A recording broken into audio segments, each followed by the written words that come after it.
Oh hey, didn't see you there. Just finishing up some final calculations for our FEDD project. My name is Ben Church, and today I'm going to be talking about steps 1 and 2 of the engineering design cycle.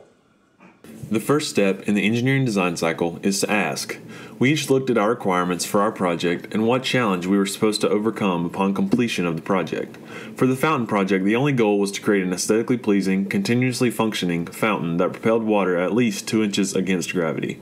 The constraints for this project were a $40 budget, a maximum size of 2 foot by 2 foot, and minimal splashing. The second step in the engineering design cycle is imagine. Our group met a couple of times in the library and spent a couple of hours simply brainstorming ideas for our fountain. We came to the consensus that we wanted to base our entire project upon the premise of a reverse waterfall. We then discussed ways we could accomplish a reverse waterfall and how we would incorporate it into our design. Our initial idea was a pyramid that we would construct out of wood and have the water flowing up each tier to the top. But we soon dismissed that idea because of the difficulty of constructing a waterproof wooden box within the constraints of our budget. We then thought about materials that would be easy to find, inexpensive, and most importantly, waterproof. Our group decided that plastic would be the cheapest and easiest to manipulate for our liking. Then we discussed how we could use plastic to create a reverse waterfall and came up with the plan that ended up becoming our final design. We would have 3 tiers, each tier would receive water and propel it to the next tier. Oh hey, didn't see you there. I'm just finishing up some final calculations for our freshman engineering design project. My name's Chris Bristol, and I'll be talking to you today about steps 3 and 4 of the engineering design cycle. Making a plan is step 3 of the engineering design cycle, and we spent a lot of time planning out our fountain. Ben created a 3D model of the project on Google SketchUp so that we could visualize and better construct the fountain. We gathered our materials throughout the construction of the project, but our preliminary shopping trip included containers from the Container Store and sealant and piping from Lowe's. Ben ordered the pumps, which had to be replaced due to their low power, and the nozzle tips off the internet soon after our shopping trip. These supplies were sufficient until we began constructing the project, which is step 4 of the engineering design cycle. We began by measuring and cutting our piping, which was PVC. This was a relatively simple process, although we had to change the sizes slightly in order to accommodate the new pump strength. After cutting the pipe, we decided that applying paint would be the next logical step in our building process. We used spray paint on the bottom of the containers and on the outside of the PVC piping. Spray paint worked well on the PVC, but the paint cracked and fell off of the large container when it dried. This was a problem, and we applied numerous layers of paint on top of the initial coat in order to keep it on the tub. This worked, and we proceeded to cut drainage holes in the PVC and containers.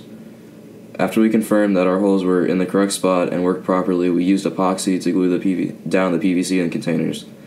Well, this failed. We had to replace the base container with a more sturdy version.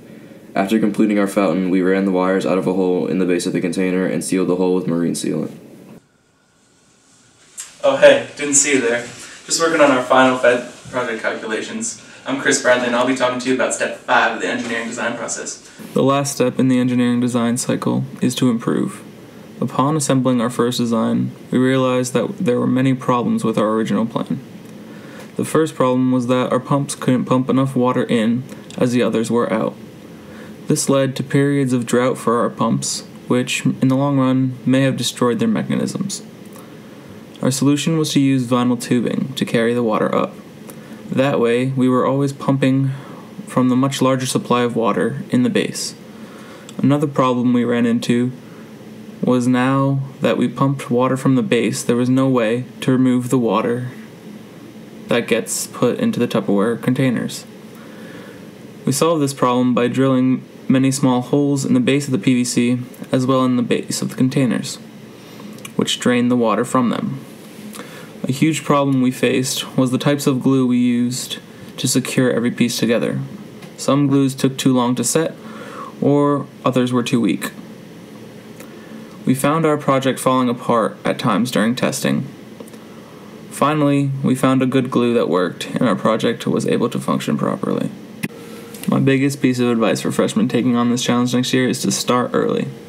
With a good head start, your team will better be able to take on unexpected problems and find solutions to your problems. Sometimes getting a bargain is much better, but as we found out, sometimes the cheapest materials do not meet your expectations. Meet regularly and often to ensure progress is being made and to complete the project with plenty of time to add decoration or last-minute touches. And last but not least, stay on top of your work. The deadline for the project will come much faster than you expect. Make sure you are on track to finish before the presentation date, and that you are making progress during your meetings.